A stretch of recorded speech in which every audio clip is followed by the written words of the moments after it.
Well, babies, not buildings. That was the rallying cry of parents against the preservation of the old Beacon Hill Elementary School. City councilors heard them and agreed to move forward with plans to demolish the building.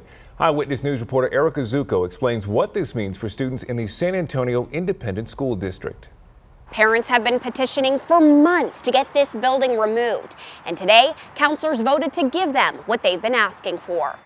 That vote was followed by cheers, hugs, and tears by these Beacon Hill moms who pushed to demolish this building, empty and neglected for decades, in favor of a multi-use field for sports and play. We're not just crazy parents that just want to knock down buildings. We are about our children, and this is what our children need. They've asked for this for 18 months, working with their principal, school district, and city councilor. But preservationists were concerned about its architectural and historical significance. The city explored ways to save it, but ultimately came to another agreement. There's several sides to these issues. The fact is today we're all together. The district can remove the building, but agrees to save and preserve pieces where possible and will roll out new curriculum, teaching students about cultural heritage and careers in preservation. To underscore the importance of historic buildings in our city and in our school district, and also the importance of